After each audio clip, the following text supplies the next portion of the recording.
கர்த்தருக்கு ஸ்தோத்திரம். நீதிமொழிகள் அதிகாரம் 24. பொல்லாத மனுஷர் மேல் பொறாமை கொள்ளாதே, அவர்களோடு இருக்கவும் விரும்பாதே. அவர்கள் இருதயம் கொடுமையை யோசிக்கும், அவர்கள் உதடுகள் தீவினையை பேசும். வீடு ஞானத்தினாலே கட்டப்பட்டு விவேகத்தினாலே நிலைநிறுத்தப்படும். அறிவினாலே அறைகளில் அருமையும் இனிமையுமான சகலவித பொருள்களும் நிறைந்திருக்கும். ஞானமுள்ளவன் பலமுள்ளவன், அறிவுள்ளவன் தன் வல்லமையை அதிகரிக்க பண்ணுகிறான். நல் யோசனை செய்து யுத்தம் பண்ணு, ஆலோசனைக்காரர் அநேகரால் ஜெயங்கிடைக்கும். மூடனுக்கு ஞானம் எட்டாத உயரமாயிருக்கும், அவன் நியாயஸ்தலத்தில் தன் வாயை திறவான். தீவினை செய்ய உபாயஞ்செய்கிறவன் துஷ்டன் எண்ணப்படுவான். தீய நோக்கம் பாவமாம், பரியாசக்காரன் மனுஷருக்கு அருவருப்பானவன்.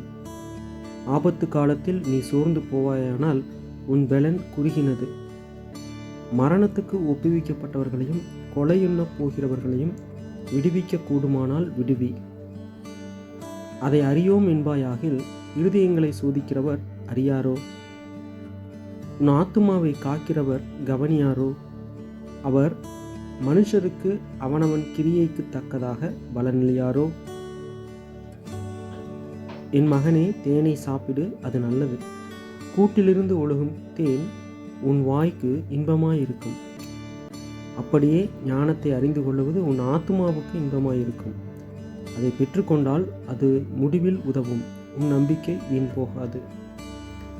துஷ்டனே, நீ நீதிமானுடைய வாசஸ்தலத்துக்கு விரோதமாய் பதிவிடாதே. அவன் தங்கும் இடத்தை பாழாக்கி போடாதே. நீதிமான் 7 தரம் விழுந்தாலும் திரும்பவும் எழுந்திருப்பான்.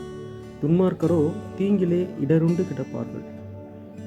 உன் சத்துரு விழும்போது சந்தோஷப்படாதே, அவன் இடரும்போது உன் இருதயம் களிகூறாதிருப்பதாக. கர்த்தர் அதை காண்பார், அது அவர் பார்வைக்கு பொல்லாப்பாயிருக்கும். அப்பொழுது அவனிடத்தினின்று அவர் தமது கோபத்தை நீக்கிவிடுவார். பொல்லாதவர்களை குறித்து எரிச்சலாகாதே, துன்மார்க்கர் மேல் பொறாமை கொள்ளாதே. துன்மார்க்கனுக்கு நல்முடிவு இல்லை, துன்மார்க்கனுடைய விளக்கு அணைந்து போம்.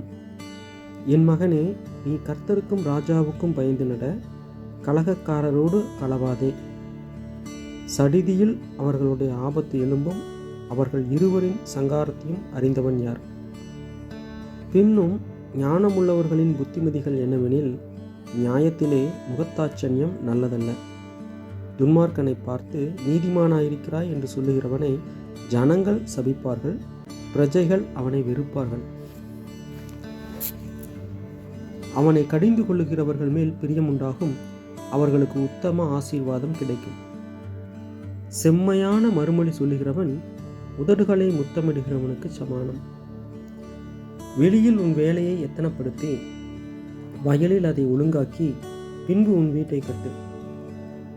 நியாயமின்றி பிறனுக்கு விரோதமாய் சாட்சியாக ஏற்படாதே, உன் உதடுகளினால் வஞ்சகம் பேசாதே. அவன் எனக்கு செய்த பிரகாரம் நானும் அவனுக்கு செய்வேன், அவன் செய்த செய்கைக்கு தக்கதாக நானும் அவனுக்கு சரிக்கட்டுவேன் என்று நீ சொல்லாதே. சோம்பேறியின் வயலையும் மதியீனனுடைய திராட்சத் தோட்டத்தையும் கடந்து போனேன். இதோ அதெல்லாம் முள்ளுக்காடாயிருந்தது, நிலத்தின் முகத்தை காஞ்சொறி மூடினது, அதன் கற்சுவர் இடிந்து கிடந்தது. அதை கண்டு சிந்தனை பண்ணினேன், அதை நோக்கி புத்தியடைந்தேன். இன்னும் கொஞ்சம் உறங்கட்டும், இன்னும் கொஞ்சம் கை முடக்கி கொண்டு நித்திரை செய்யட்டும் என்பாயோ? உன் தரித்திரம் வழிப்போக்கனைப் போலும், உன் வறுமை ஆயுதம் அணிந்தவனைப் போலும் வரும். ஆமேன்.